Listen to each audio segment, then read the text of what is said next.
Welcome to my second video on the Blazer EV, which is the 1-year anniversary of us owning this car. You know what? I don't hate anything about this car. I love everything about it. I'm glad we made the choice. It's the best car I've ever had. This is video 2 of the Blazer, and this is the 9th video I've made since I got an electric car, which was the Bolt in 2018. This is probably going to be my final video because back in 2018, no one knew anything about EVs, and now everybody knows everything. So I don't really have to keep making them, but here's what I like about this car. We saved a bit of money. This is what they call an LT2. It's the entry level of the Blazer, and it's more fully loaded than my fully loaded Bolt was. And one of the best things about it that we didn't have in the Bolt, that didn't come, is we love this. It's so nice to have daylight, this massive sunroof, you know, whatever you want to call it. It's the entire roof. It's so beautiful to see sunlight. We love that part of the car. The Blazer has the same 2 large screens on the dashboard as the Lyriq, and we wanted the Lyriq to start with, but because the Lyriq only came out with a rear-wheel drive at the time, and we could order this as a all-wheel drive, we're much happier.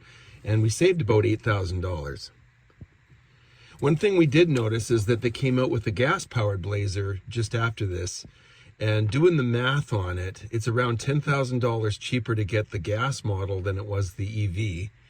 So for sure, at about a 1.5 year span of driving, the EV costs less money because it's cheaper to run. So in our first year, we drove 7,800 kilometers, which is 47 miles.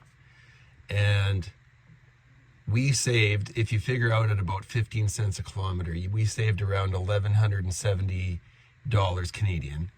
And in our lifetime, because we owned a Bolt for 6 years before this, and we drove 50,000 miles on that, 80,000 kilometers, we've now saved around $12,000 in fuel by buying these cars. And of course we had to buy cars to do that, and that's okay.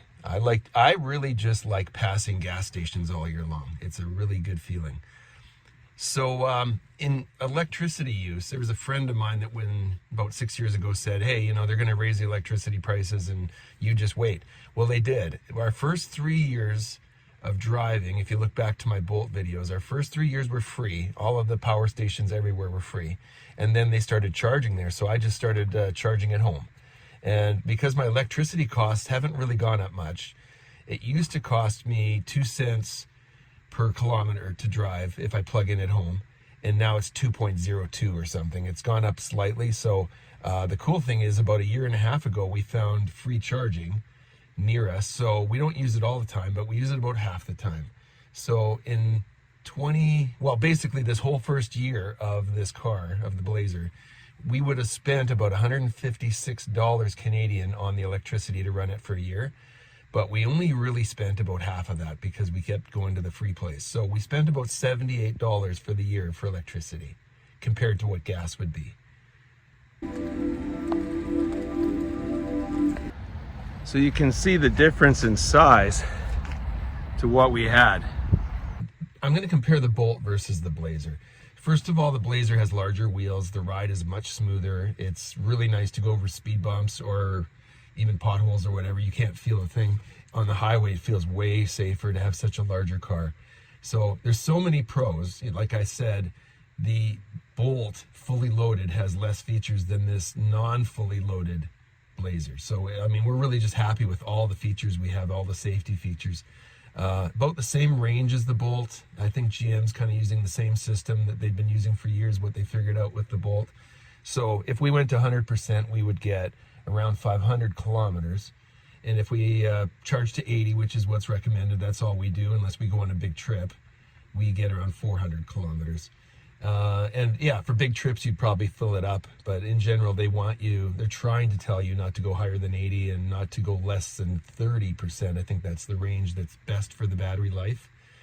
So 400 kilometers is 250 miles. That's what we usually do on the 80%. And if you charged it fully and got 500 kilometers, that's 310 miles. I do miss on the Bolt, I do miss being able to park everywhere. The Bolt was smaller and you could fit anywhere, but that's the only con with this car, that it's bigger. It fits all my gear plus more. It's a great SUV for hauling stuff around if you got to go to Home Depot or do something. And it's very stylish, and it's just nice and smooth to drive. It's got a great feel to it. This is a great forever car for us. When we first did the video for buying this Blazer, someone commented on there saying something about the updates. Good luck, you're going to have a million, recalls or updates. And it was kind of true at first. We had to wait for this Blazer. We had it on order, and it took like 8 months to get it. It was on hold for 2 months. They had them all on hold for some sort of software update. So we finally got it.